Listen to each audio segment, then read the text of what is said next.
And then finally, the license plates. Now, the U.S. military and NATO had assumed from the beginning that the dividing line between the Serb entity and the Croat Muslim entity, Srpska and the Federation, if you'll bear with the terminology a minute, they had assumed from the beginning that that line would be like the DMZ in Korea, or the green line down the middle of Cyprus, which any of you in Cyprus know is 180 miles across the middle of the island, a trench, green barrels filled with sand, and UN peacekeeping mission.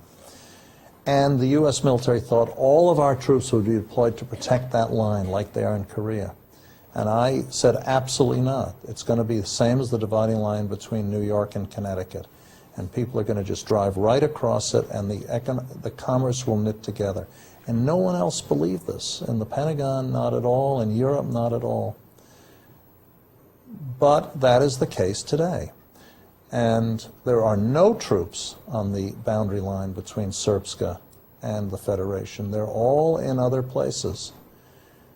Now, what was the greatest impediment? The damn license plates. Because at first, after Dayton, you could tell who a person was by whether or not the license plate was Cyrillic or not.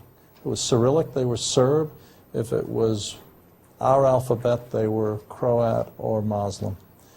And so some of the young thugs around, the paramilitary monsters, were primarily Serbs, were sitting around shooting at cars which did not have Cyrillic on their license plates.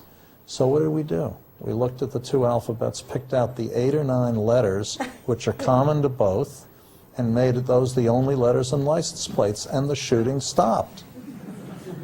It may sound simple, but it took us a year to do that. And the Bosnians themselves could never have done it. We had to do it through the powers given at Dayton.